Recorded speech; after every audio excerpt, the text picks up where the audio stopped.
my name is Annalisa, and welcome to the channel. Today I'm doing some fan art. So if you watched my July wrap-up and a few other of my videos, I've talked about these books in a number of videos, you'll know that I really like Nora Roberts / J.D. Robb's In Death series. J.D. Robb is a pseudonym for Nora Roberts. Nora Roberts has published over 200 books. There's 47, I believe, at current count in the In Death series. It's a series of murder mysteries that each take up a couple of months to a week of time in the main character Eve Dallas's life, and in each one she solves a murder case. In various different books there are complications and lots of interesting going-ons that make things more complicated than a straight murder case. They're way more in-depth. They're kind of along the lines of a episode of a murder show as far as formulaicness, but they're far more in-depth. And another way that they're like a murder show is that they follow the same cast of characters and show us the very gradual evolution of their lives and the very gradual character development. And that's one of the reasons that I enjoy a lot of TV shows so much and tend to enjoy them a lot more than movies, because you get to see such gradual in-depth development, and you get to spend so much time with the same characters so that they're like your friends. Whereas like with standalone novels or with standalone movies, there's a lot more, you just don't get to spend as much time with these characters, and when they're really wonderful characters as these are, it's disappointing when you get to the end of your one novel and then it's all done. This is by far the longest series that I've ever read full-length novels of. If there are other series of 47 full-length novels that you're aware of, I would be interested in your recommendations. Other murder mysteries are the likely ones because they're so formulaic. They're a lot easier to pump out than regular novels. But much like with murder shows such as Bones or Castle or NCIS is one of my favorites, we get introduced to a whole team of people who solve these murders.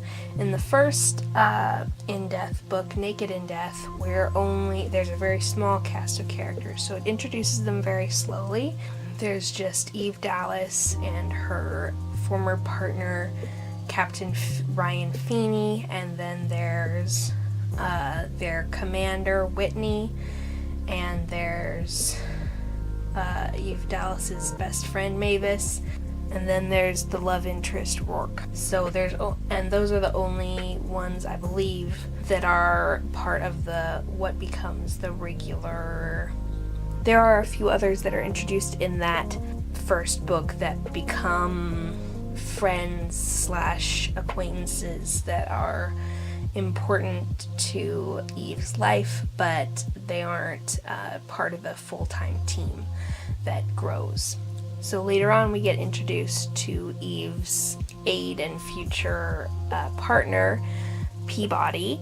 We also get introduced to another geek cop named McNabb. We get introduced to... Oh wait, Mira is in that first episode. I mean, not episode, in that first book. I think she's in... Yeah. Mira's in that first book.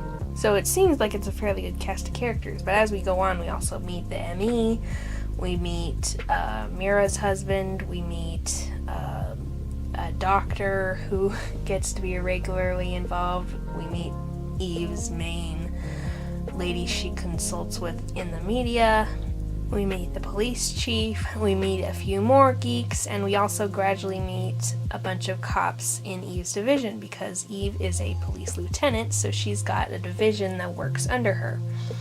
And I think all of the side characters are kind of my favorite. I love the whole dynamic of all these relationships and friends, but the cops who work under Eve, that whole dynamic of her being their leader is something that I really like a lot.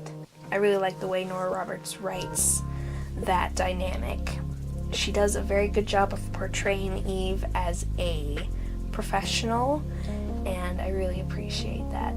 The professional mixed with the personal, and how she has different areas of her life, but she's very true to herself no matter what. And I just love that. So if you haven't figured it out, this illustration is of Eve Dallas, and the inspiration came when I was reading one of the later, about the 33rd or 34th novel, which is Thankless in Death. I'm not sure which number it is, but Thankless in Death. And in that one, a little girl who Eve helped out when her family was murdered, and who really looks up to Eve, has done a drawing of Eve with her father's help, and it's described as a drawing of Eve in full badass mode with her coat billowing, her leather coat, which is described a number of times in the novels. It's a very nice coat, and with her coat billowing and with her weapon drawn. And so that was what I had to work with for this illustration. The other information I had to work with was, for one, how many times this coat has been described. It's a very nice coat. It's leather on the outside, and then it has lining on the inside that at this point in the series is, what's it called? It's not bulletproof, because in this story they don't use bullets anymore. They have weapons that are like phasers, which you'll see the weapon she has drawn is kind of phaser-ish, but also my own design, because they're not phasers, because that's a Star Trek thing. Usually they're called weapons. She just calls it a weapon, but she's described how it shoots lasers that are very, very much Star Trek-ish. Beams, that's how she describes usually when it shoots a beam. And it also has the features where you can dial it up from low stun to kill, which is cool. I'm a huge Trekkie, so I really like all that stuff. But Eve's various outfits have also been described a number of times. One of the things that Nora Roberts is really great at is descriptions of people's clothes, their countenances, faces, their how they walk and everything. She really does a good job of capturing characters. But some of the funnest things she describes are clothes and interior decorating. She does a great job of describing buildings and rooms and stuff too, which is a lot of fun, because I really like interesting interior design. Not all nice interior design. Some of it she describes a wide range of different decorating tastes, and it's really fun and makes it a really enjoyable feast for your senses type thing. So a lot of times, now that she's married to Rourke, Eve she used to wear clothes that were kind of meh, and, well, some people named Somerset and Rourke refer to her old wardrobe not very nicely, but not while she wore them. When she stops wearing them, they talk about how horrible her old clothes were.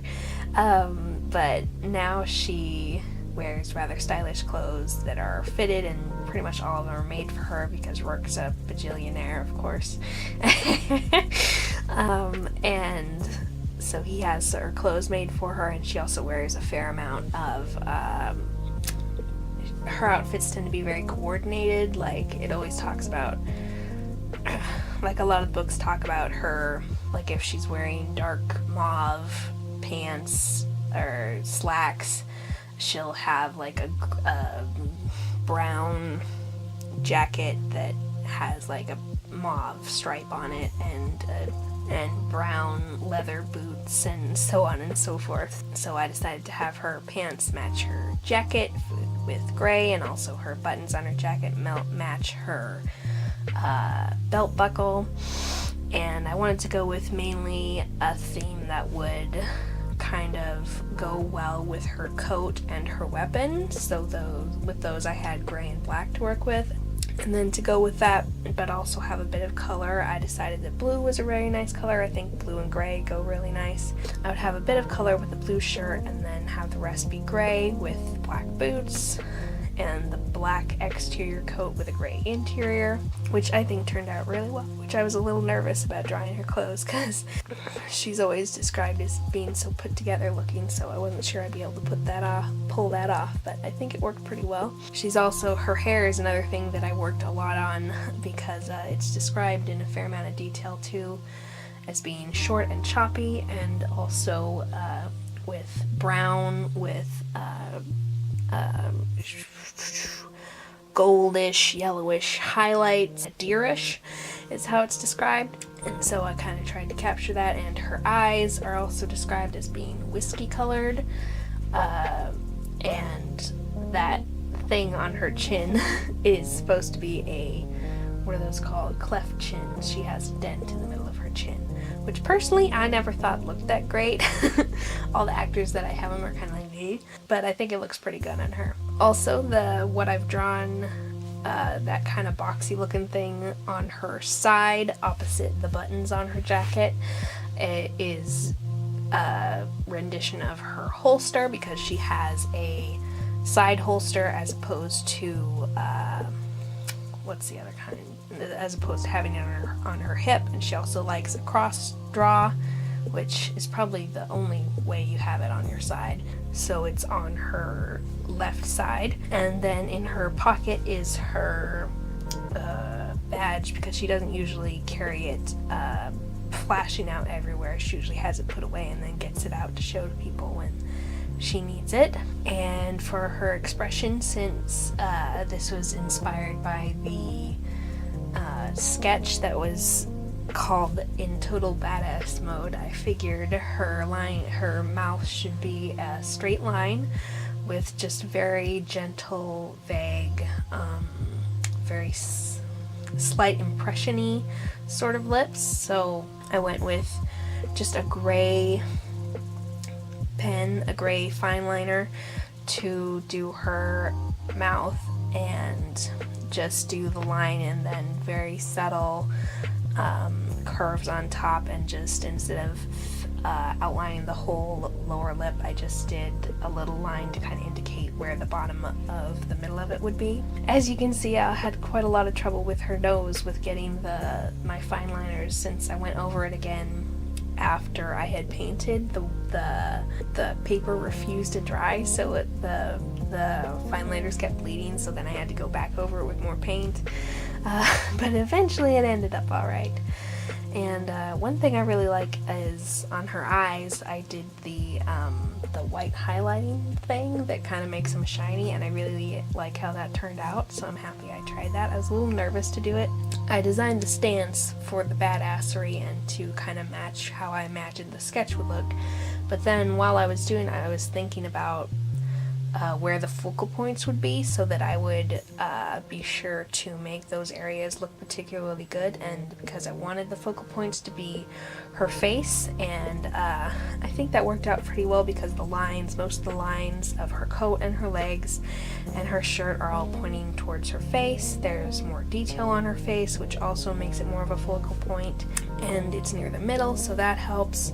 But another focal point is her hands and her weapon, because the lines of her arms all point to her weapon, and there's also a fair amount of detail there because of her hands. So, and also with both of her hands being exposed, that all made it so I wanted to be really, really careful with the hands, because that's such a difficulty for me. So I did so much sketching to get her hands so they looked remotely right. So in the end, I think they turned out really well, especially for how hideous the first like 5 or 6 renditions looked. So I'm really happy that worked out. So I wasn't sure I could pull off a cool looking phaser weapons, but I think I did in the end, so I'm really happy about that. Plus I also picked up the blue thing there and added some blue color to that, so it wasn't just gray.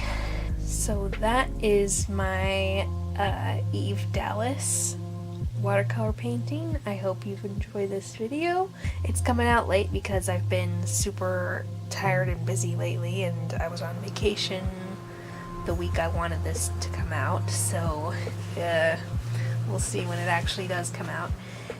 But I'll be seeing you in the next video, whenever that is. Bye!